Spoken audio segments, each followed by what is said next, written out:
What's going on, guys, and welcome to the first episode of Plus Club for 2022, more specifically January, in which we played Dirt 5, Deep Rock Galactic, and Persona 5 Strikers. My name's Seth, and joining me today, of course, is Chevy in the box. He's sitting in the box today. Chevy, how you doing? Good. Got to do all this filming, and then I have to do some raid prep, and then raid later tonight. So it'll Hell be a yeah. long day for me.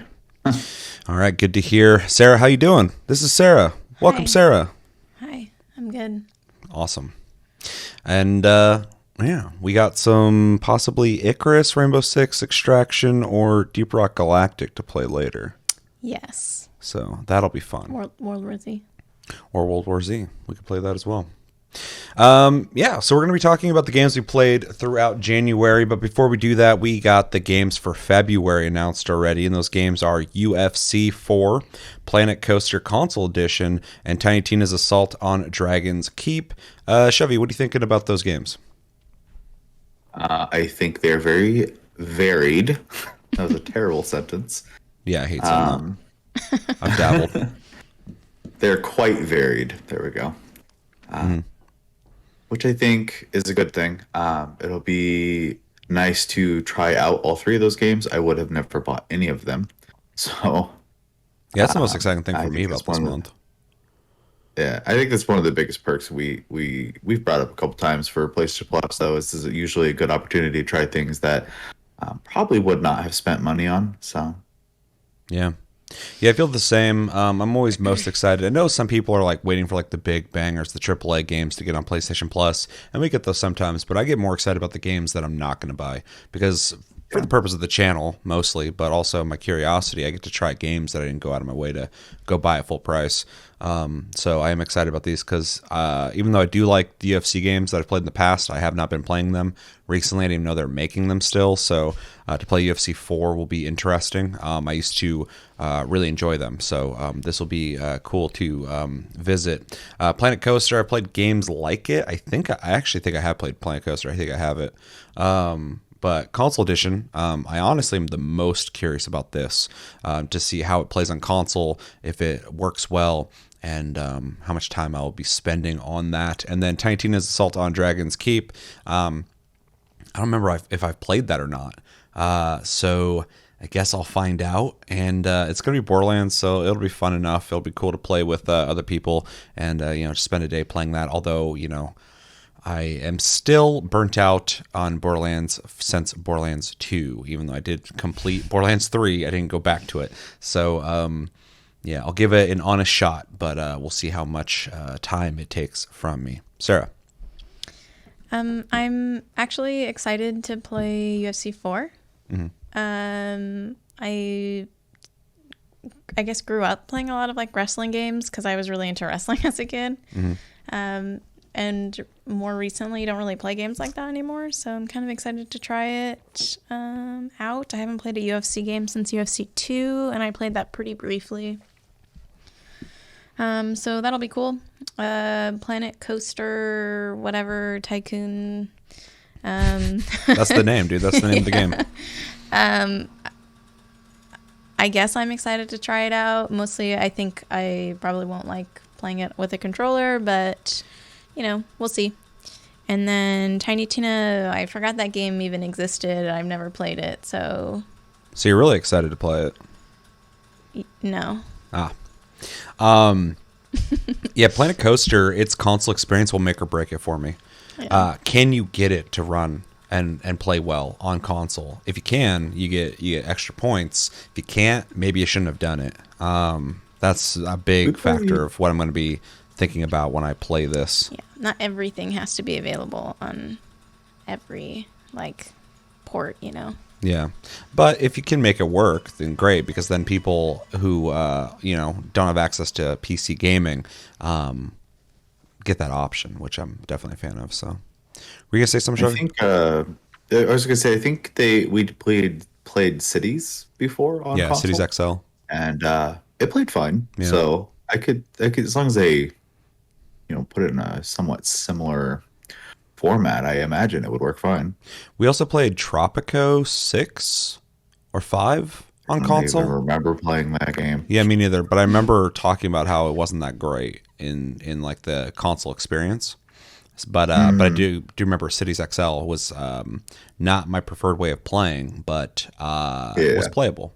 They put some work into for the sure. console experience, so hopefully, I mean, it's in the name, console edition. So hopefully, they really reworked it to make it good Yeah. on there. I think it's all about how much effort they put into how it plays on a controller, because it'd be really easy to just kind of plug and go, and then it's kind of not an intuitive experience. But you know, This is one of those games that we're going to talk about the console or the control experience, and fucking somebody on Reddit's going to be like, "You can plug your mouse and keyboard in." I'm like, "Fuck, I never check." It's a console. I don't do that on there. But yeah, unless you guys have anything else to say on those games, we good? All right. Well, let us know in the comments what do you guys think about UFC 4 Planet Coaster Console Edition and Tiny Tina's Assault on Dragon's Keep. Are you excited? Not excited? Which one is the most exciting, or do you hate this month and you're like, God damn it, PlayStation Plus, you never give me the games I want. Where's fucking Uncharted and God of War? And well, they're on the PlayStation Collection, so get that and you will be able to play those. Yeah, so we got games to talk about. Dirt 5, Deep Rock Galactic, and Persona 5 Strikers. I feel like we should probably talk about Dirt 5 first. If you didn't get a chance to play Dirt 5, it is a racing game. It's the fifth of this racing game series in which you play, you race cars off-road typically, whether you're racing on ice, racing on rocky areas, dirt, deserty areas. There's always challenges with the environment and also the people you're racing against. It has multiplayer. It has an interesting thing where you pick a race, and after that, it branches out like a bracket to other races. And as you complete those races, it goes to other choices of other races, and you just keep going forever, it seems. We all played it, and yeah, I'm curious about what Chevy thought of Dirt 5. Okay. Or Dirt 32, as he calls it, or whatever the fuck. 35. Yeah, because I kept calling it Dirt 3. Yeah, I mean, so my expectations were pretty much met with this game. I didn't have like, crazy out of this world expectations for it. I expected it to be, you know, exactly what I got out of it, which was a decent playing, game where you drive on different types of said environments, but Terrain. road types essentially. Yeah, terrain. Thank you. And I think it actually controls really well. I was really surprised. I shouldn't be surprised. It's the fifth one. They've been doing it a while, but we have played racing games in the past where they just didn't really care. It was more of shotgunning them out to try to make a buck, and I don't feel like this is the case here. I do think they care about what they're making, and so I thought it looked good. I thought it played good. I like the mission structure where you get to kind of choose where you want to go, and X amount of points equals being able to go on to higher difficulties and brackets or whatever. Car customization was pretty fun. I made a very ridiculous looking vehicle that it was like 4 different colors and very neon, but with how dirty your car gets, I wanted it to still be visible. So yeah, it's hard for me to have a lot to say about it because it's pretty cut and dry what it is. I think it had all the features it needed to have. I had fun with my experience with it. I'm not in love with it, but I'm not in love with any racing game, so that's not its fault. Not Gran Turismo, dude? I like Gran Turismo, but I I'm not like in love love Gran with it. Turismo. I will pretty much play almost any other type of game over a racing game, and that's not a negative towards racing games as much as just my interests lie in other fields more. So, but I did enjoy myself. I would play it again if the reason was there to play it. So Yeah. Pretty much agree with most of the stuff you said. I didn't dabble in the customization myself, which I don't really do in racing games anymore, because a lot of times I know I'm not going to be around for a long time with this game, so I don't want to invest that time. Maybe in Gran Turismo I'll put some time into that, but yeah, typically I play a racing game for a little bit and then I hop to the next thing. So yeah. I bought Dirt 5 when it came out because when we got our PS5s, I needed a PS5 game to play. I bought a bunch of them, but that was one of them. So I'm pretty much returning to this one, and yeah, just basically, I mean, Dirt 5, I think, is a really solid arcade racer. It knows exactly what it's doing. It knows exactly what you expect from it. And it does those things just fine. The game is good looking. It's not amazing looking, but it is a vibrant, good looking, smooth racing game. I am impressed with the dirt physics. As you drive on a dry road long, you will start getting light dusting on your car, and by the end of the race, you will be completely caked with dry dirt all over your car and wheels and all that shit. And if you're racing in mud, it's cool to watch the mud kind of like fling onto the side of your vehicle as you're racing through like a rainy area, and then eventually your car is just completely covered in mud. It's a really cool effect that in a game like this, I think really adds to the carnage, I guess, of the races that are, you know, crazy because you're driving all over these wild environments. The racing is very arcadey. Coming from like, I played this, then I played Forza Horizon 5, then I came back to this, and Forza Horizon 5 feels like a sim racer compared to this, and that game's arcadey as fuck. This is a very arcadey racer, which is very interesting because Codemasters has been known to make some very sim racers before. But I like that. There's room for all that shit. You know, if I want to play a sim racer, I'll play a sim racer. If I want to play an arcade racer, I'll play an arcade racer. And this one's really cool and offers something that the other ones don't, in that you have all these races that are designed around the race being challenging based off of your opponents, but also the environment. When you're racing on ice, you're sliding all over the fucking place. Everybody else is too, so it's just chaos and crazy. There's uphill races where you're by yourself, where you just have to go up these huge rocky routes that are like really hard to go over. You flip in your car and shit. Those are a lot of fun, just because of the challenge of getting up the terrain, and then you know, racing and, you know, flying off jumps, stuff like that, in like more deserty situations, mud where you're sliding around. It does that in a way that other games don't. Other games offer you that visually, but they don't have the races designed to be like that. And this game has that, which I really enjoy. It's also kind of mindless in the sense that you can just hop in, play it, have fun, and then bail. You don't have to invest a lot of yourself into it. And sometimes there's room for games like that. Yeah, like I said, vibrant game, very clean looking, great frames per second on PS5.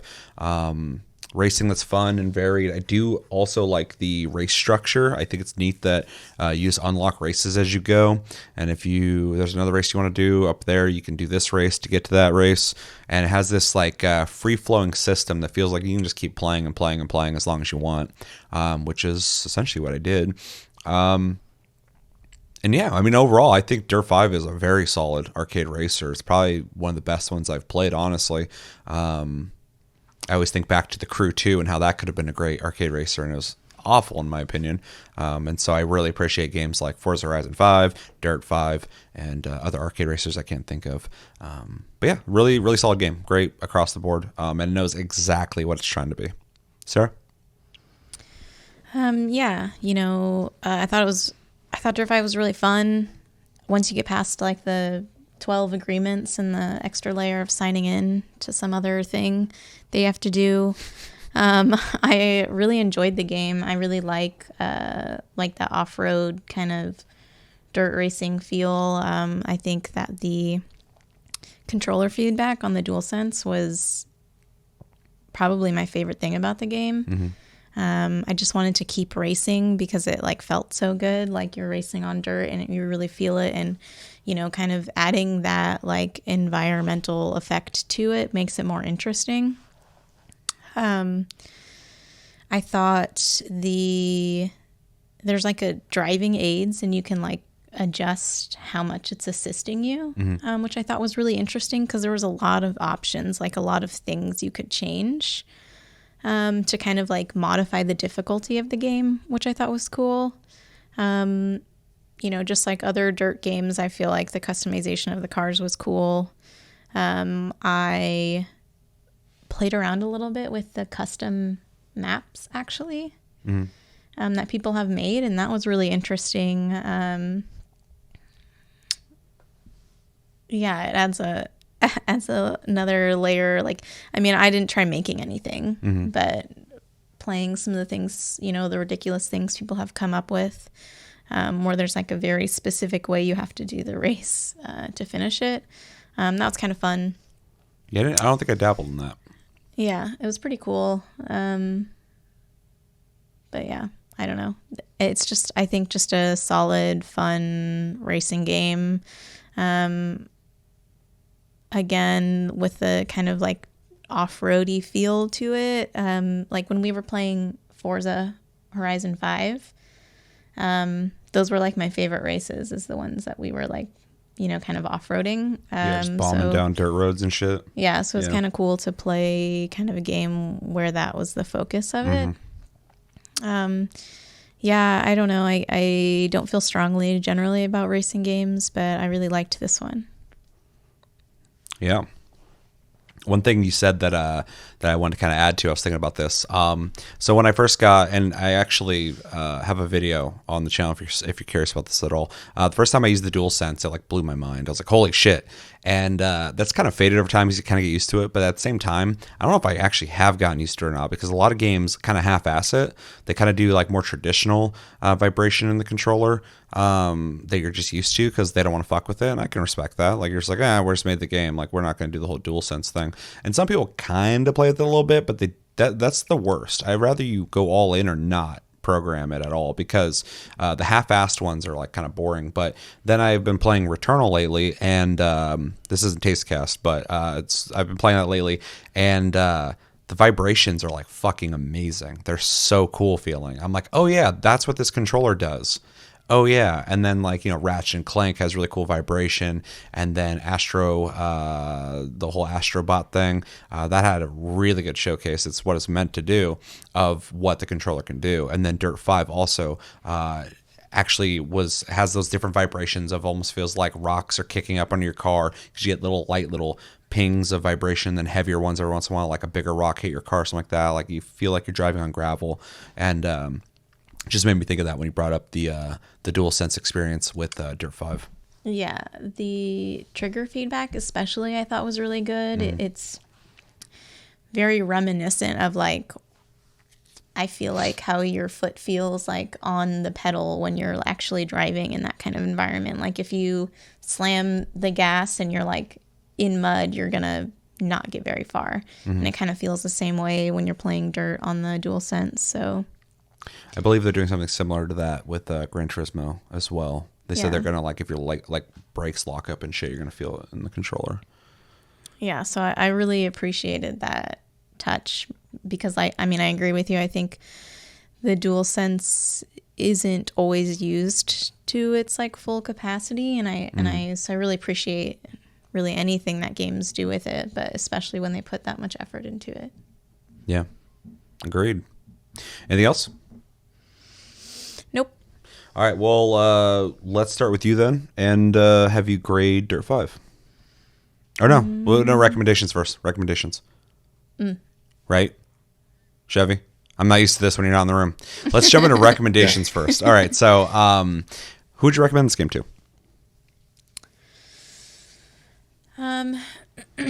I would recommend it to people who maybe just got a PS5 and want to try out the DualSense controller, because I think it's a good showcase. I would recommend it to people who like arcade racing games. I guess I would recommend it to people who like any racing game, because I think it's just well done if you can appreciate a racing game. If you really want to go to a car show and there's not one around you, you could play this game and kind of get that vibe. I don't know. That's pretty much it. I don't think there's a ton here for people It's a who racing don't like game, racing so, games. yeah. Yeah, so More specifically for me, I mean, I agree with everything you said. I think the DualSense thing is a good recommendation as well, just because, maybe somebody doesn't know that they'll have more of a DualSense experience with this game. I would recommend it to anybody who's looking for an off-road racer, more specifically, like if you're looking for like a high-quality AAA made off-road racer, this is the one for sure. Also, I mean, check out Forza Horizon 5. It has races like that, but this game is designed for that. So if you want that gritty, visceral racing through off-road environments game. That's what this is, but it's also, lenient because it's an arcade racer. So you're just going to have fun, and definitely check that out. Also, if you like to customize things in racing games, this game offers that, so check that out. It also has multiplayer, so check that out for that reason. But yeah, I think because it is a racing game, and most specifically being an off-road racer, if that sounds like something you want to play, this is the one to play, in my opinion. Outside of that, if you're not into racing games, this isn't going to change your mind. So, I wouldn't recommend it to you. Chevy, you have anything to add to that? No, not really. It's a pretty cut and dry game, so. Yeah. All right, now we'll get into grades. I'll grade first since I just threw that at you real quick. I'm going to go with a really, really, really, really strong B+. I think it's a really solid game. I think it doesn't really have any negatives to it. The only reason I'm not going into the A territory is because I don't love the game, but I think it's really good. I think it's a lot of fun. It does exactly what you want to do. It's a solid game. It just doesn't do anything to kind of like reinvent the wheel, which it doesn't have to. It's okay with doing what it does, and it does it very well. So very strong, almost bordering A, B+. Really good game. Sarah. I would also give it a B+, because I think it is really solid. I think if you're like familiar with the Dirt 5, like the Dirt concept, like it's exactly what you're gonna be expecting. Mm-hmm. But I also don't think it's doing anything like crazy new or exciting besides maybe the DualSense features, but not everybody's gonna get to experience that. Mm-hmm. Yeah. Chevy? I pretty much agree with you guys across the board on that one. I think it's a B+ game. It needs a little more to like push it into that A bracket. But yeah, I had zero complaints playing it. It was a fun time. So. Mm-hmm. Yeah, it just needs like one thing where you're like, holy shit, I'm really not getting this from other games to really push into the A category. But, the effects on your vehicle are really neat looking, but it's not enough. But it's pretty cool. So, all right, B pluses across the board. We all seem to have liked it quite a bit. Let us know in the comments what you think of Dirt 5. Did you like it? Did you not like it? Did you not play it? If you didn't play it, why didn't you play it? And what do you think of the DualSense experience in the game? Let us know everything you're thinking about in the comments below. Second game we played this month was Deep Rock Galactic. If you didn't get a chance to play that, or if you haven't heard me talk about it ad nauseum on the channel, it is a up to 4-player cooperative game where you play as space miners who get launched into randomly generated maps to mine resources and do different game modes to bring those resources back and be able to spend those on weapons, weapon upgrades, cosmetics, and modifications for your weapons. They recently added a season pass system you don't have to buy into. It's just there, in which as you play, you level up in this season and unlock not only just straight up stuff you're going to unlock as you go, but also there is a tree now where you get to choose to spend a currency you get as you level on the things that you want. And yeah, it is a first-person shooter, and you do a lot of shooting, you do a lot of mining, and yeah, it's you just play it. We all played it, and me and Shay have talked about this quite a bit already. So I'm going to kind of be brief with my opinions. But Chevy, do you want to let us know what you thought of Deep Rock Galactic on PS5 in January? Sure. So like you said, we've talked about this, I think, twice now on the channel, in like an official capacity. Mm-hmm. I mean, honestly, my feelings haven't changed a whole lot on it. I am going to say that the I played on PS5. I think the option was to download the PS4 or 5 version, so I assume they're the same. But playing it on console, it played good. The controls were intuitive, so I have no complaints on the console version of this game. I think it plays just fine. It is a very viable way to play this game. It was nice seeing how it transitioned graphically to PS5. It looks really good, which I kind of expect, but people can do lazy ports easy enough as well. So I do want to point it out that it does look good as well.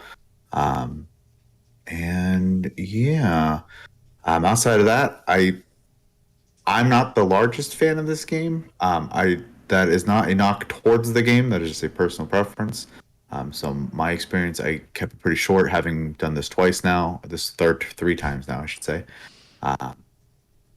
But it was exactly what I expected to be, and I had zero issues playing the game this month. So, um, overall, it was fine. So I Did don't you try out really the gyro aiming? no. No. Okay. I know that I say generally with the gimmicky stuff, I don't even think about it. So All right. Anything else? no. All right, I'll jump in next. I'll try not to talk about this too much because, like Chevy said, and like I've said now twice, we've talked about this game. It's no secret that I'm a big fan of Deep Rock Galactic, like a huge fan. Every time we've talked about it, my grade just gets higher and higher, and it might get higher here. But this is more so my view of it on PS5. That's where I played it as well. So just to get out there, I love Deep Rock Galactic. I think it's a fantastic game. It's bordering basically for me almost as a perfect game. I love it to death. It's a great game. On PS5, I am very happy to say that it looks fantastic. It looks just like on PC, but on a big screen. I'm playing on my TV in 4K. And I'm like, this is a great looking game. It plays really good on a controller for what you can do with the controller. I do prefer to play it on mouse and keyboard. That's where I normally play it. And so preference wise, it wasn't what I wanted, but it does translate on controller really well. I think the control scheme they have is really good. And so as much as I didn't really struggle with it because it all works really well, it also was kind of weird because I've played this game so much on mouse and keyboard that I'm just like locked into that's how you play it. And so every once in a while I had to stop and go, wait, how do I call Molly? Like, what am I doing here? A lot of people are playing, which is great to see. This is a game that I'd love to see more and more people play. I want the community to grow. I want this game to thrive. So releasing it on PS Plus, I think not only was great to give people access to this game, but also will help the developers who make it, in which I want all the success in the world for them, because I'm a big fan. I did a couple missions. I didn't want to put too much time into this version because they have introduced the season, which I'll talk about, because that's brand new pretty much. Because they did introduce the season, I felt like I was putting time and effort into a season I'm not going to benefit from, because there is no cross progression, which would be fucking amazing if you want to do that. Cross play as well, that'd be fucking great. But because there is no cross progression, I felt like I could be putting that time on PC if I'm going to be playing Deep Rock Galactic. And so I did a couple missions just to get a feel for the game, be able to talk about how it looks great, how it's ported really well, no issues, works good on controller. Having the dude talk to you through the speaker, I think, is a nice touch. But I didn't want to play it too much. There's nothing really new under the sun in the experience here, outside of the season. So it's all great. Nothing is hindering me from enjoying it here outside of the controller. And yeah, the gyro aiming is really interesting. If you don't know what that is, this is the first time I've experienced it with a game. You aim like a traditional first-person shooter. You're using the left stick to move around, right stick to look around. But your controller, if you tilt it, the front of it upwards, downwards, right, or left, it will actually give you just a little bit of movement on your reticle. And so you can't fully free aim with that, but you can get a little bit of movement with it. And so at first it's kind of weird, but once you get used to it, I was fine-tuning my aiming every once in a while, and more effectively, in my opinion, mining better. In this game, you are finding mining nodes and hitting it and breaking it up, and sometimes there'll be smaller chunks you're trying to hit. And with a analog stick, it's completely doable, especially if you're utilizing strafing and stuff like that, like any shooter really. But sometimes it's easy just to kind of move the controller to the right a little bit, and you'll kind of look at it and fine tune your aim a bit, and it benefits in that. And so I think it's really cool that they experimented with this. I think it works really well. It's not intrusive because you can't fully aim. So when you're running around shooting and not moving the controller around, maybe if you move it a little bit, you're not going to really notice it in the middle of action. So they really did balance it really well. And I like it, honestly. It's not something I'm like, oh, God, this is a game changer. But it's really neat, especially when I heard about the Steam Deck, which is coming out soon. Very excited. it's going to have that as well. When I heard about that, when they were talking about the experience of aiming while moving the Steam Deck to get a more like mouse style experience, I was like, that's intriguing. And so this is my first dabbling with something like that. And I think it works pretty well, mostly for mining. Although one time I was trying to aim at a dude flying, and then I tilted the controller up a little bit, and I was able to get the shot on him. So that was beneficial. And then lastly, just want to touch on, because this game's just great. It's fantastic. It's amazing. Play it. That's my recommendation. They've recently introduced Rival Incursion, which is their first season of Deep Rock Galactic. And it's just more stuff to unlock, which is fantastic if you are a fan of Deep Rock Galactic. More cosmetics, more resources, more skins for your guns, in a way that just kind of passively happens as you're playing and doing your assignments that you've already been doing to get rewards there. So it's just more rewards as you play the game. There's no pay-in fee, which is fucking huge of them. And they said when the season's over, there will be ways to get this stuff still afterwards. It is an awesome addition to an already awesome game. And just as soon as I found out about it, I was like, oh no, dude. Like, really? You just added even more shit to do in the game? So that is really cool. And I love how they just keep supporting this game. And yeah, I can gush about this game. You guys know. Anybody watch the channel regularly. But the PS5 experience is as good as I think you can get on a console. It's a great port. It's really well done. Sarah? Yeah, I also love Deep Rock Galactic, and have played quite a bit on PC. If you've watched any of the streams of it, you've probably seen me on there. I thought the PlayStation 5 version was very good, very solid experience. The DualSense experience was pretty solid as well. Nothing like crazy exciting. Mission control coming through the speaker on the controller, I thought was just like a really nice kind of like immersion building feature. Yeah, on the PS4, it used to be annoying, but on the PS5, the speaker's so much better. So yeah. It's like, it's not annoying anymore. Exactly. It feels really good. The gyro aiming, I thought, like Chevy said, I thought that it was gonna feel gimmicky because it sounds gimmicky, but it just feels kind of natural without also being that game changing. Like it's just a light touch. It's just a little bit of seasoning. Yeah, like it doesn't change things. Yeah, so it feels like a really natural addition to like what the controller can do. So just positive there. Yeah, I prefer to play this game on mouse and keyboard. And some of that may just be because of how much I've played it on mouse and keyboard. Because the controls feel intuitive, like it feels fine. Everything's fine on the controller. I just don't prefer it. But I also generally don't prefer like any sort of first-person shooter on the controller either. So that probably doesn't help. I guess I haven't gotten to talk about Deep Rock Galactic as much as you guys, but just like a really good game. Like there's a lot of character to the game. It feels like a really unique experience when you're playing it. Like something you're not going to get in another game, which I like. The maps are procedurally generated. It always feels fresh. It never feels like you're doing the same thing 100 times again, even though you have done the same thing 100 times over again. A lot of resource collecting, a lot of, like you said, with the battle pass, they've added a lot of cosmetics, and that's like on top of like already just like a massive amount of content that's in the game.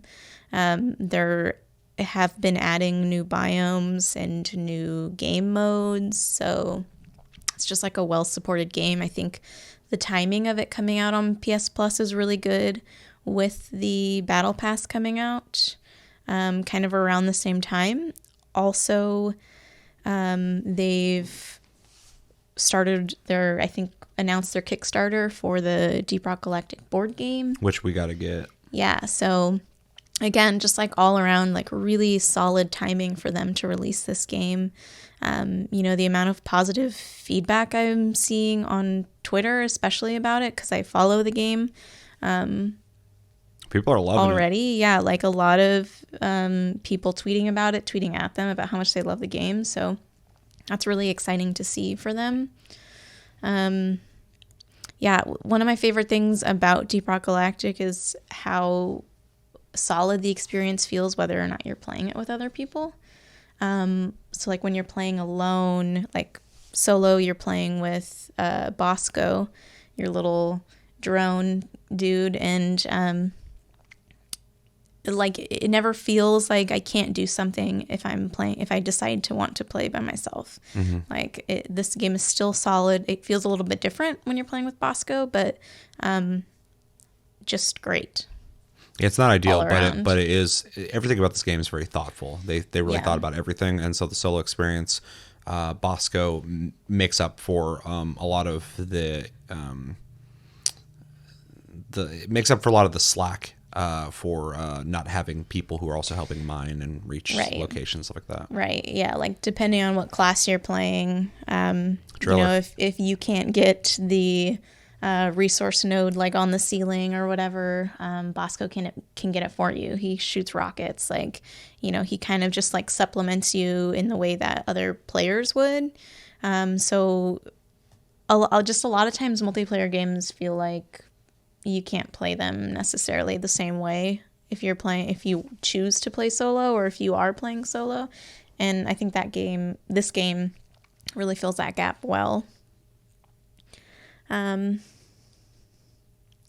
I don't know. I love this game. I feel like I could keep talking about all the great things about it. I was really happy to see it on PlayStation Plus. I'm happy that more people are playing it. The amount of times I've recommended it this month to people has gone up. Like it's one of my favorite games. I would always recommend it, but it's just a good opportunity for me to be like, hey, why don't you try this game out now? Because you can get it for free. Yeah, it's like when Remnant from the Ashes was on PlayStation Plus. I was like, I know a lot of people didn't play this. Play it. You don't have to buy it. Just play it now. Same thing with Deep Rock Galactic. I'm like, this game's fucking fantastic. It's just on PlayStation Plus. If you haven't played it, get it. Like, yeah. The classes are really good too. Like, I feel like, depending on what your playstyle is, you'll find something that you like, and then still customizable too. So, yeah. I'm gonna cut myself off because. It's a game, love this game. that you and I could probably discuss about for a long time. Yeah. I've done it before. I could do it again. I said I was going to be short on my opinion, and I went a little longer than I wanted to. But I think people get it. You guys got anything else you want to say? Let's jump into recommendations then. I will start. I'm going to give a loose recommendation that everybody should play this. I am a bit of a fanboy of the game, though, so I just like it so much. I think people should at least check it out, even if you feel like you don't really like FPSs. This is more, you do have to shoot, but it's a little more casual feeling than if you were playing a game like Call of Duty or something like that. It's more about cooperation and mining, and then problem solving with challenges that present themselves randomly. So that's my loose recommendation. A more specific recommendation: anybody who likes cooperative games that actually are cooperative, games that you will benefit from actually coordinating and working together, that incentivizes teamwork. This game does it very well. Anybody who likes class-based games, this is that. Anybody who enjoys the mining aspect of Minecraft, you will love this game.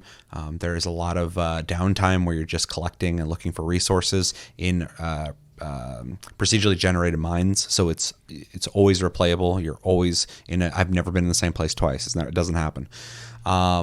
Anybody who likes I don't really want to say Double Fine, but anybody who likes kind of goofy, charming games, this is the best. You play as 4 dwarves who all have their own voices and personalities, and there's a lot of funny dialogue that happens, a lot of dorky stuff you do. You can drink all these different beers that do all these different visual effects and some that actually give you buffs. So if you like a game that you can just be like social and goofy in, this game really leans into it and in a really awesome way.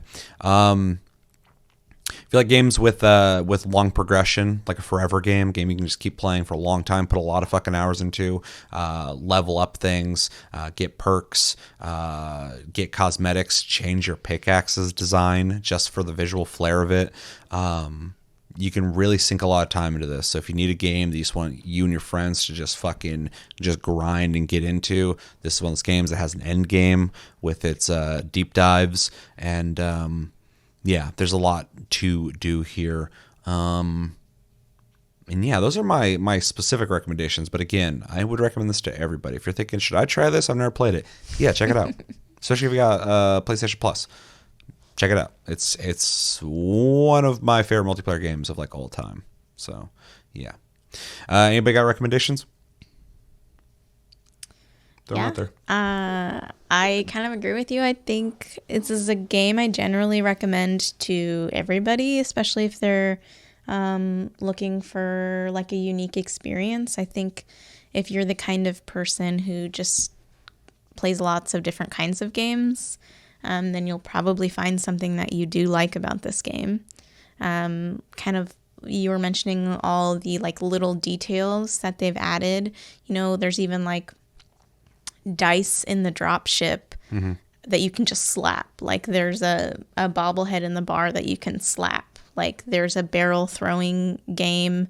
You can kick barrels around, you know, the base, and mission control will yell at you. Like there's a jukebox that has a bunch of random songs on it, that there's a bunch of random dances you can do, and there's also a little robot you can put like $5 into, and it does little weird things when you put money into it. I don't know why you're putting money into it, but it does cool things. So if you have a lot of excess money, you can just drop that shit in there. Yeah, you can, like you said, you can customize a pickaxe. You can also customize Bosco. Like you can customize everything. Yeah, you know, there's a lot of extra shit. One mission type with another robot or whatever that has a name, and you can carry its head back at the end. Like there's just a lot of like little features in this game that really make it unique. And so I think if you're the type of person who appreciates that, you'll probably find something again that you like about this game. The classes are all cool, well thought out, and unique from each other, but you know, they can all stand on their own as well. So if you like class-based games, I think you'll like it. I think I'm gushing again, so I think everybody should just play this game. Chev, you got any more specific ones that we missed? I mean, the only thing I was going to say in the first place is cooperative games that have systems in place for like, you know, synergy gameplay. Since you know, it really, and I brought this up before, but obviously this could be some people's first episode. Some people are better at doing other things, so it really has a hard focus on being able to allow you to benefit from playing with people. So if you're into that kind of stuff, I think it's a good fit. And other than that, like you kind of said, it's a forever game. So you know, if you're into that kind of stuff, where you like to have long-term goals to work for in a game, you know, outside of the game, just playing well, it has that for you. So yeah. And as an example of the whole like team synergy thing, one character can shoot platforms you can stand on, and there's another character that has a grappling hook. So when you get down to a certain point of team play, people are just shooting platforms underneath nodes that are up high, and a good scout will be looking for those and just flying up to them and getting those, so we don't have to spend a whole lot of time operating a way to get up there that's not as straightforward. So I feel like it has a lot of the synergy that you get from like a hardcore like co-op game. It can be hardcore, but it feels really casual and like accessible. So yeah, with the different difficulties in the end game, you can decide how challenging you want this game to be, but you will be rewarded. Last thing I want to recommend on this as well is if you like Back 4 Blood or Left 4 Dead type games, Vermintide. This isn't exactly the same, but it is similar in the sense that it does have like an AI that's sending waves after you, different type of enemy types. And so it has a similar vibe of going from point A to point B, but in this game mostly point point A, point B, and back to point A, in which you are working together to survive, but also find the resources. So if you like Left 4 Dead style games, I would definitely recommend this to you. It has you will feel that when you play this. It is similar. Anything else? Yeah. All right, Sarah, grade it. I'm gonna give it an A+. That's all I have to say, because I don't want to keep talking about it. I'll just like keep talking forever about it. Yeah. Chevy, what would you grade it? So in the past, I gave it a C-. I am going to go higher this time because the game has had time to develop more. It is now on all platforms instead of originally it was PC, Xbox only. And I think those are pluses towards it. So I'm going to go ahead and give it a B-. There's nothing I have negative to say about the game outside of my personal tastes. So, yeah, you've been clear about that every time we've talked about it, that you see the potential, but it's just not. I mean, it's like if there's a puzzle game we're playing, I'm like, it's well made, but I don't like puzzle games. So yeah, I have zero desire to play this game, but it is not a bad game. So yeah. Every time we've done these episodes talking about Deep Rock Galactic, I always give it a higher and higher grade. I think I'm just gonna cap it out and be done with it. I'm gonna give it an A+. The game has become just a really great game. It gets better and better and better. And you may be thinking like, hey, what's your PS5 review? That is, I think the port is just like the PC version, just with the controller. I don't prefer the controller, but I can play with the controller. And a port that doesn't take away from the original version is fantastic. They did a great job porting this, which I'm happy to say. I would absolutely be devastated if it was a shit port.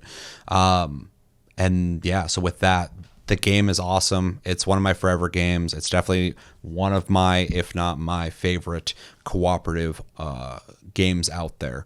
And so I'm just going to say A+, just because the amount of content they keep adding to it, the gameplay, the ability to be able to keep coming back to this game no matter what and always have a blast is something that I can't say for most games. So it deserves to be in my list of, A+. It's a fantastic game that I love. So yeah, I'll keep it there.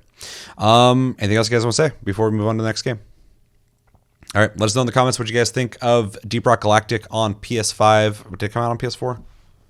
Hopefully you had a chance to play it. And let us know your thoughts on it. Did you like it? Did you not like it? Is this your first time playing it?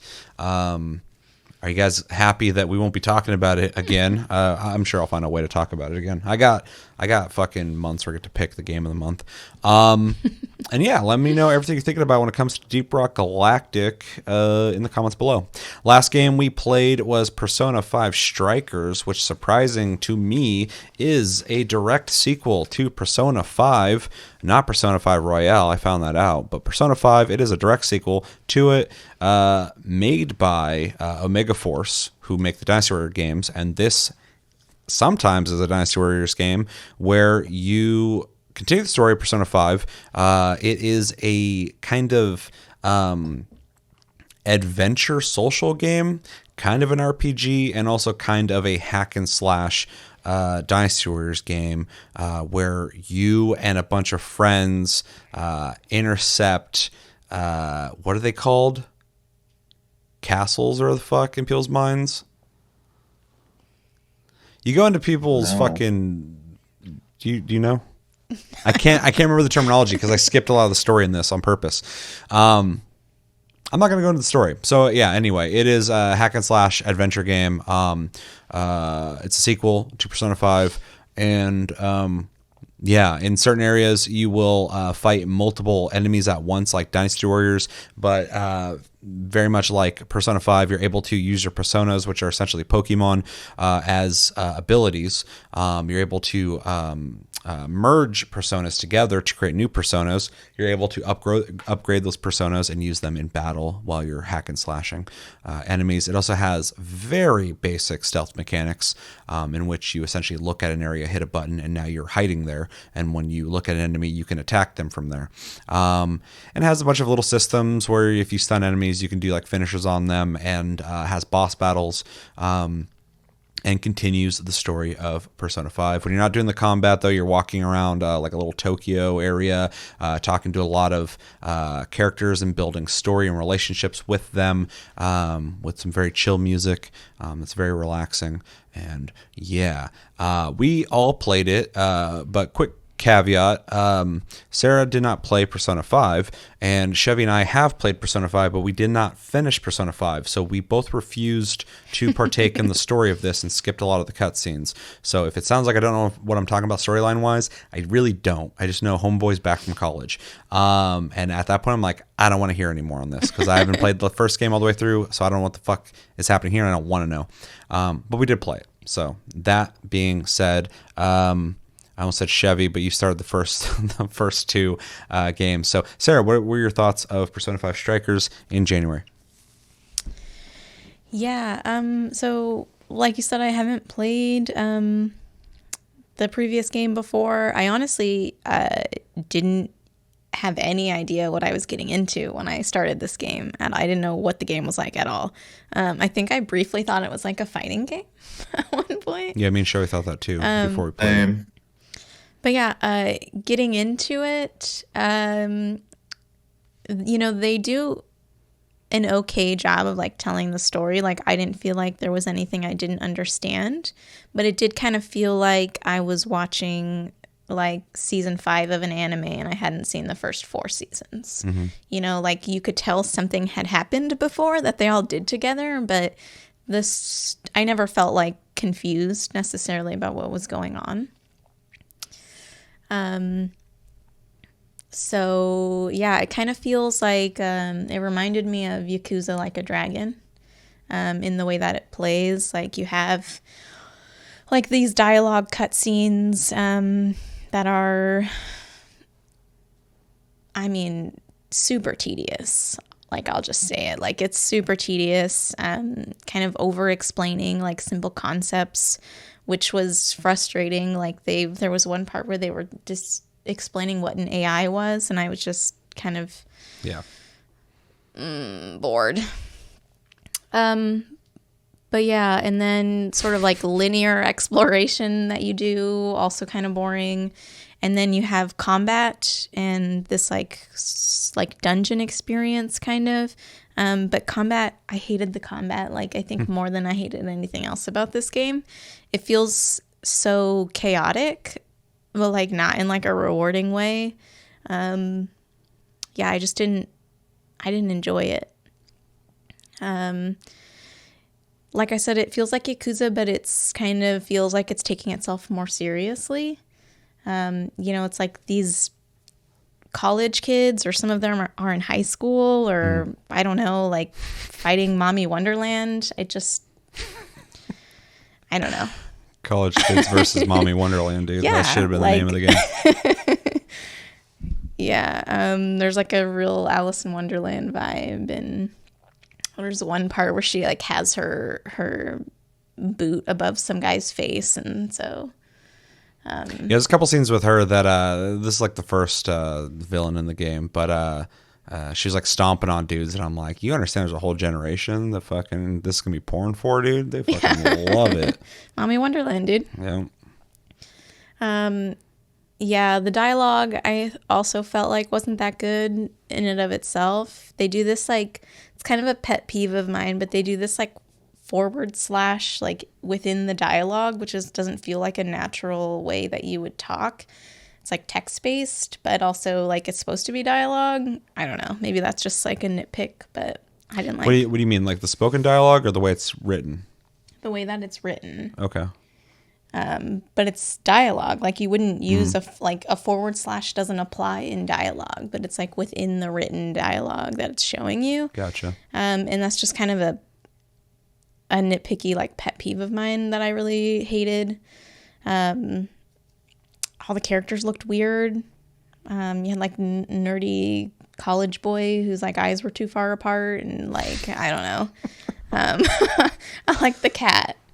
So you're not a fan of the visual cool. aesthetic? No. Okay. Yeah, I just don't. I felt like maybe I wasn't the audience for this game.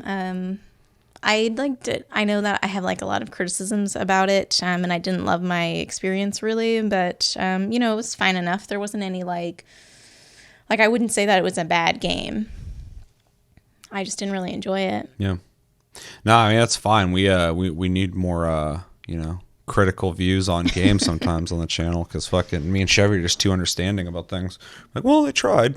I do agree about the dialogue being bloated to explain basic concepts, but this is something I run into in a lot of anime and Japanese games in general. Not all of them, but sometimes, like, they're like, man, that really sucks that the store down the road's closed. Yeah, I used to go there all the time. Yeah, I can't believe they're closed. Well, what are we going to do if they're closed? How are we going to get the items?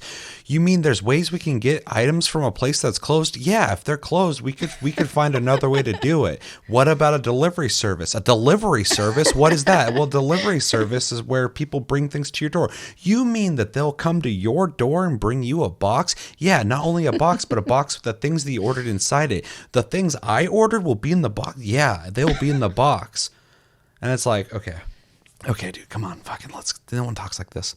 Yeah. But so I do agree with that. But I guess, and not to say you didn't grow up possibly watching anime, but I grew up watching anime, and so like it's just kind of like normal for me to read or listen to dialogue like that sometimes. So I just like, I'm not a fan of it, but I will just kind of accept it and get through it. So I do agree the dialogue can be in this game pretty egregiously bloated, and it was the same in Persona 5 as well. But luckily, a lot of the other things in the game I do like, so it's worth the waiting through the heavy dialogue sometimes. Yeah, and just to add that, like there are some animes that I really like. I'm not a huge anime Berserk. fan. But there are some that I really love, and it is something from that is, I have experienced in animes as well that I disliked. Yeah. So, yeah, the like I said, I think I kind of mentioned, but like it's got a real anime vibe to it. Oh yeah. Oh yeah. It just felt. It's like I don't mind like even just repetitive dialogue, but just feels so basic. Mm-hmm. Yeah. Anything else? Nope. No? Chevy, how about you tell us your impressions of the game? Okay. So it's gonna be hard for me to talk about the story or even the dialogue. I skipped literally all of it. I do know that coming from Persona 5, the dialogue, especially in the beginning of the game, is very much like you were saying. So it makes sense to me that it would happen again. For some reason, at least in Persona 5, to use that as an example again, it is a very slow starting game. And then once it gets its stride, becomes a much better game in that regard. Yeah, the tutorial of Persona 5's 5 hours, dude. It's very long, for sure. So it makes sense to me. Especially, like, let's say, I don't know if it is the same writing team or not. Like I said, I was kind of going into this game pretty darn blind. So I would say about as blind as we can fucking be, dude. We went into this game not knowing what kind of game it was. Yeah, for sure. So it's hard for me to comment on in that regard. So the points I will bring up is visual style wise, it looks exactly like Persona 5, which I really appreciate, especially with it being a completely different type of game. Yeah, I was honestly impressed by that. Yeah. It holds true, music and visual style wise, which I really appreciate. Music is one of the best parts of Persona 5. I love the soundtrack to that game, and I love that they carried that forward. They did a really good job with the anime cutscenes. They look spot on from the game. I honestly wonder if it's the same people did them, or if it is a different, not producer, dev. If they just, I assume they got the resources. I swear they got the assets of Persona 5, and they just built the game from there. Yeah. So I like that. All the characters still have the same style they had in the previous game. They are very much caricatures. So except for nobody says "looking cool, Joker." I was so used to that in the first game. It's definitely you look at them and they're supposed to immediately you know what kind of personality they're going to have. Except the one thing I think, and I didn't get to see in this game, but in Persona 5 that did really well is because you spend time with these people, you do eventually get past that initial part and you get to learn more about them, which obviously gets lost in translation when you go into this game if you don't come from the first game, because the game assumes you played the last one. So, so I was actually glad to hear when Sarah said that she didn't feel lost, because that would be a concern, because you can't assume that everyone playing this game had played the prior one. So I'm going to give them a little bit of credit in that regard. From the little bit again, that I did take from the story, it seems as though they comment on do it. start making their own story, but back referencing a lot of the events that happened in the first game, but not necessarily. Maybe later in the game it changes, but it doesn't seem like they're really continuing an arc. It's like a new season, like kind of like you were saying, like fifth season of an anime. It seems like season 2 of an anime. Yeah, for sure. And then, the stuff I did get to experience, it was nice revisiting locations. They are exactly the same, which is great. You could still like do all the same little. I don't know if you can actually go into the places, but like an example is one of the things I did a lot in Persona 5 was there's a laundromat across from the cafe, and next to it is a bathing area. And I went to go use it, and they had comments on not being able to use it in that moment type of deal, but like still making references to that location. It was neat being able to still have that connection between the two games. So I like that a lot. Even the laundromat, being able to go inside of it and stuff. Yeah, in this you mostly just walk up to a store and it works as a vendor. Yeah, I didn't expect it to be Persona 5, but it was neat to be able to even like click on that stuff still. It's more Persona 5 than I thought it was going to be. Yeah. I thought it was just going to be a dinosaur game where it throws you in a field and you start hitting fucking thousands of people. Right. And then, so to go on to that point, it is very dialogue heavy. Persona 5 was very dialogue heavy. So it's par for course. You're either going to love it or hate it. And then combat is 100% a Musu game. And that's another, you're going to love it or hate it type of thing. I'm a fan of that kind of stuff, but I completely understand that it is simple and mindless, and not everyone wants to do that. Some people want a more, I guess Yakuza is actually a good example, because that's another game that has a similar style, but is more precise in your movements. Like you can't just like necessarily spam, because people will kick your ass if you're not paying somewhat attention. Versus in Musu games, you can usually just act like a lawnmower. So yeah, though this is like the most in-depth combat system I've played in a Musu game, because it does have RPG elements where you can pause and decide certain cast things. spells and stuff exactly. like that. Yeah. No, and I appreciate that kind of stuff. I didn't get to play very deep, so it's hard for me to have a strong opinion. But from a nostalgic standpoint, it's there. I wish I had the ability to talk about the story, but I did not beat Persona 5, and I'm like pretty much at the end of it. I should just sit down and beat it at this point. Yeah. Overall, I had a pretty okay time. I think I would have enjoyed it a lot more had I finished Persona 5 and allowed myself to just play this game. Yeah. But, do you plan on continuing it if you beat Persona 5? Assuming I beat Persona 5, I would love to visit this game again, yes. Yeah. But hearing Sarah's perspective of the dialogue in the beginning, I'm not looking forward to a long tutorial again, because that is something I don't like about Persona 5. So. Yeah, agreed. Anything else? Nope. All right, I'll try and keep this brief. Where to even start? Yeah, so like I said already, I skipped a lot of the story. I read a little bit of it just to kind of get like an idea of where the setting is, but I didn't want the details. I only played it for a couple hours because this is a game that I intend on playing once I beat Persona 5, because it is a continuation. I feel like I'm not giving it its its due justice by playing it now if I don't finish the first game. The things I like about it, I'm actually really impressed with Omega Force and whoever helped develop this, I assume, in how much that they made a legitimate Persona 5 sequel. This isn't just like take characters from Persona 5 and let them be characters that you play as. It's continuing the story. It's the exact same in every stylistic way. It's got the same like character models, the same locations, same music, same atmosphere. It literally feels like a continuation. It's a little limited in what it offers you to be able to do because it's not a JRPG anymore. It's a action RPG.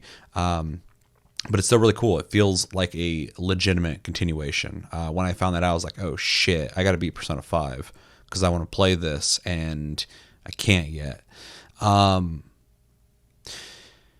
The dialogue can be exhausting, in my opinion, because it can run long and be repetitive. That might be a loss in translation.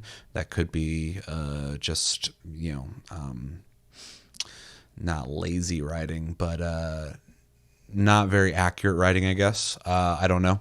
But it is a barrier that I experienced in Persona 5 as well. So I agree with that.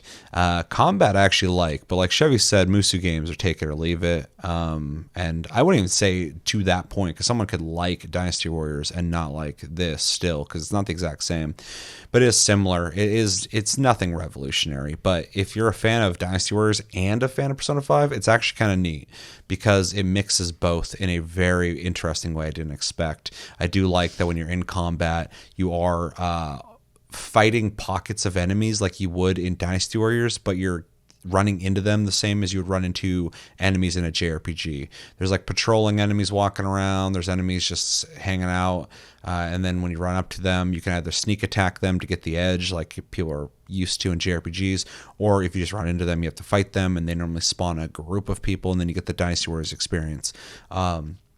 In that you are button mashing, doing light and heavy attacks. You are able to switch out in your party. You have a party like in a JRPG, but you're able to switch those characters and play them with their different moves, similar to generals in a Dynasty Warriors game. And then you are able to cast your personas essentially as a move. They come out like a spell and just do pretty much a bunch of damage. It's essentially like doing your Musu attack in Dynasty Warriors. But in this, you get a little more... you get to put a little bit more of your flair on it, where you collect personas and you're able to merge them and create new personas and upgrade personas and carry over elemental attacks from one persona to another persona to kind of put, like I said, more of your essence on the combat, which I definitely like. The stealth is a waste of my time. I do it when it's beneficial, but it's not fun. But it does fit the theme. In a JRPG, it didn't bother me so much because a JRPG is not trying to be a stealth game. That's more of just like a visual aesthetic of like you are sneaking, but this is more of a story game and more of a numbers game. It's a JRPG. Whereas in this, it is more of an action game. And so the stealth does not enhance the action. I would rather just be hitting groups of people and killing them in flashy, cool ways and not hanging out on, I'll light pole waiting to jump on a guy. It does have an interesting system of doing the social stuff you do in Persona 5 and then going into, I forgot the names of them, but in the other world, those essentially being dungeons, and you just go through them and fight everything, and there's rewards and equipment you get that you can equip on your party and stuff like that. I think it's a cool system, although you do spend a lot of time, just like in Persona 5, doing a lot of the reading and talking. That's a lot of the gameplay early on. But when you are doing the action stuff, I think it's fun. And yeah, everything about it feels authentic, though. I was really impressed by that. The story is told in a very cinematic way. That's not something I'm used to with Musu games. I like the graphics. They look just like Persona 5. I am a fan of the style, even though it is ridiculous and goofy, and I think the anime style is actually really nice to look at and very clean. I've always thought Persona has a good anime style to it throughout the games. The music is goofy, but it was in Persona 5, and I'm glad it makes its way into this game. It definitely feels like a continuation of the game, and a lot of menus, just like Persona 5. I'll just say that. It's a thing. If you hate menus, there's a lot of them here. Yeah. But overall, I came out of this much more impressed with the game than I thought I would be. But just held back by the limitations of me choosing not to indulge in the game as much as I could because of the situation of not beating Persona 5. So my review here is probably going to be, well, it could change once I actually play this game the way it's supposed to be played. But overall, I liked it and would like to play it later under the right circumstances. Yeah. I went long on that one. I had a lot to say on it too. So let's jump into recommendations. I'll just throw some out there. If you liked Persona 5, you probably played this. You probably knew it was a continuation of it because you're an informed person and I'm not. But you probably played it. If you didn't play it, you should play it. It's a lot more like Persona 5 than I thought it would be. So even if you're not really into the Musu games, it does still bring a lot of that RPG element over and feels like Persona 5. So I would recommend it to you first and foremost.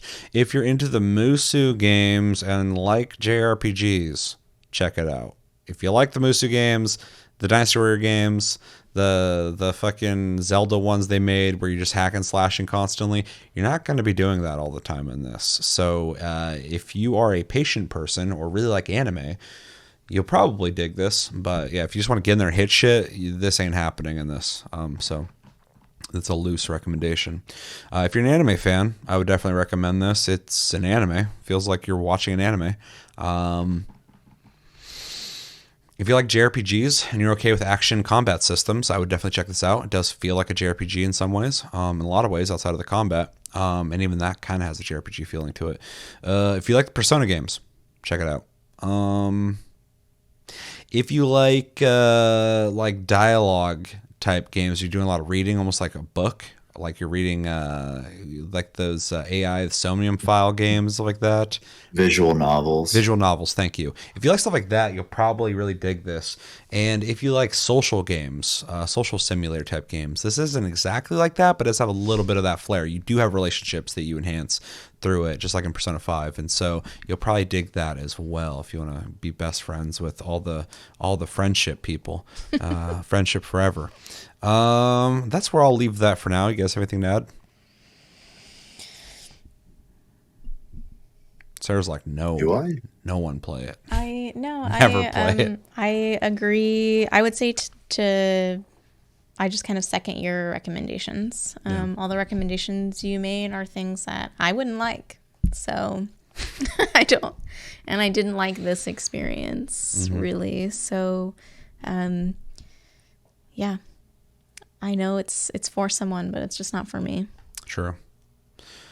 And you said you don't really have anything else to add to that, Chevy?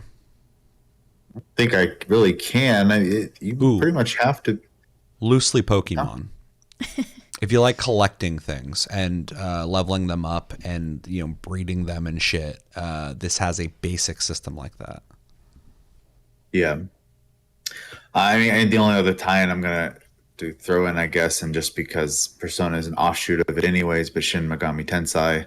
Yeah. If you recently played the Switch versions that have come out, the remaster of 3 or the I think it was 5 that just came out.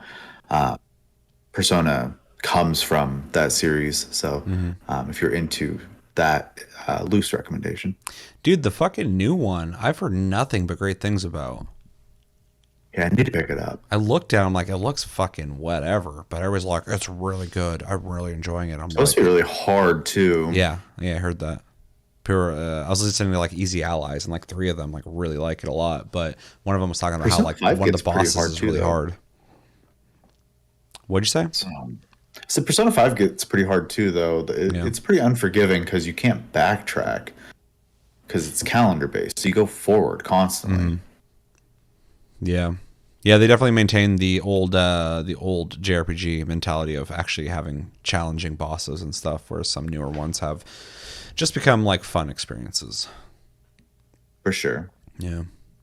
No more recommendations? I think I'm all recommended out. If you like really shitty stealth mechanics in games, play this. You'll love it. I would say like probably throw a shit ton in that category. Yeah, I would say shitty, dude. I hate bad stealthing games. So you have a passion for stealth I games. love though, stealth, so. dude. Yeah. I even playing Rainbow Six Extraction, which is like the most okay game ever, has stealth in it. I'm like, yeah, it works. You can actually sneak up on things. That's cool. Yeah, so let's jump into grades. I feel like we should hear Sarah's grade first to set the tone. Yep. Okay. I would give this game a C minus. Hot damn. Fuck this game. I really like RPGs, JRPGs usually, but I feel like this does all the things I don't like about JRPGs like more, and then it also adds in other things I don't like. Like the combat, I feel like the combat was unintuitive and basic. And I didn't find it rewarding, and it's kind of like I felt like I kept playing it to kind of get to something that I liked, and I put several hours into the game, and I never found anything that I liked. Some of the stuff I liked in the beginning, I liked less by the end of my experience, so I don't know. Meh. Yeah, that's the worst thing in JRPGs because there's typically this isn't a JRPG, but in a JRPG typically, I hate like playing it and I'm like kind of liking it but not loving it. I'm like, I'm gonna get to something really good, and then you beat the game and you're like, oh, that was it, huh? It's what I kind of felt like with Tales of Arise, but I still haven't completely. I'm on the last part of the game. I need to beat it, but I've been waiting for it to just turn into something I love, and I'm like, it's all right. Yeah, I get it. By the end of my experience, I kind of felt like I was like watching a bad movie. Like, you just sort of keep watching it because it starts to get funny. Yeah. That's kind of like the experience I had with this game. Yeah. It's fair. You said something, Chevy? I was just gonna say that when you brought up the progression in JRPGs, you kind of do get one of two things. Either you are waiting for features to unlock because the other type of JRPG does that a lot. As an example, like your Ni no Kuni or even Persona 5, where like the longer you get into it, the more stuff keeps unlocking. Or Dragon Quest is a good example as well. Or you run into something where it just kind of gives you some stuff and then just carries on. So yeah, sometimes you're just playing a bland ass JRPG, and sometimes you got a secret fucking treat coming. Yeah. Yeah, it's tricky because you have to put the time in to even figure that out. So yeah. All right, so C minus. Yep. Very, very fair and critical review. I appreciate that. Without just shitting on it, I'm gonna give it a B, a light B. I almost want to give it a B minus, but I'm actually really impressed with how much Omega Force brought Persona 5 into a game like theirs and the amount of features they put into a game like theirs. It does feel like a sequel. It's pretty neat. I can't really go higher because like I'm not investing in it. I can't. But what they're doing I think is pretty neat. What I've played so far is a lot of dialogue so far, but I feel like it will open up eventually like Persona 5. So I mostly I just appreciate the effort. It seems like a legitimate game. That it should be. It's a lot more than I expected. So a very, very light B. It's cool, and I really would like to invest in it more once I can. Chevy. I'm pretty much going to echo what you said. I'm going to give it a B, and I do need to put it out there again that this is a review based off a first impression of a game I couldn't commit to. So, I feel like had I beaten Persona 5 and I had been able to just like play this game normally, I might have went a little higher. I might have went a little lower. Who knows? Maybe the dialogue's garbage. I didn't get to experience it. So, but I do think as a connecting point from one game to another, it feels like Persona while also being a different game, and I think it deserves credit for that. So, yeah, B. I agree, 100%. All right. Well, that is everything. Unless you guys have anything else to say on anything ever in the existence of everything. No? Okay. Well, let us know in the comments. What did you guys think of Persona 5 Strikers? Did you like it? Did you not like it? Did you play Persona 5 when you played it? Did you finish Persona 5 and you feel like it does feel like a genuine sequel, or are you disappointed in the direction they went with it? What do you think about the combat? What do you think about the Persona system? What do you think about how it's trying to mimic a lot of the systems from Persona 5? And yeah, let me know everything you think about in the comments below. But that's going to do it for this episode of Plus Club. As always, thank you for watching. Make sure to like and subscribe if you enjoyed this episode. Make sure to check out our other episodes. Check us out on our socials and our streams, links down below. If you're going to be on more regularly, we might have to throw you on that list. And yeah, we have a Discord. You can talk to us anytime, all the time on there. We are on Spotify, iTunes, and other podcast platforms. I said that backwards, and now my brain is pissed. If you'd like to listen to us anywhere, we're on all the podcast platforms. So check us out there if you're driving and prefer to just listen. And we have a Patreon if you'd like to support the channel more than liking, commenting, and sharing and subscribing, especially if you're brand new. Reminder that we did a TLG Reacts for Halo, so the Halo series, so check that out. And we have Game of the Month coming out soon where we'll be discussing Icarus First Cohort, so come back for that. If it's delayed, my birthday is tomorrow, so that's my excuse. But we'll try and get that out ASAP because we got to pick a Game of the Month for February. I've been Seth. Thank you, Sarah, for joining me and having this discussion. Did you have fun reviewing these games? Yep. Sick. That's what I like to hear. Chevy, thank you for joining me and being in the box. And yeah, that's good. It's fine. Huh? So it's comfortable here. It's fine. Yeah. You always look much more comfortable in there than in this fucking cold, dark room I bring you into. She's like, it's my bedroom, dude. I fucking just chill. Yeah. So probably doesn't have pants on, dude. Doesn't fucking need them. Well, we could not have pants on too. They don't fucking know. Never know. You'll never know. Yeah. But till next episode, watch the Halo thing, watch Game of the Month, and have a good one, guys, and take it easy.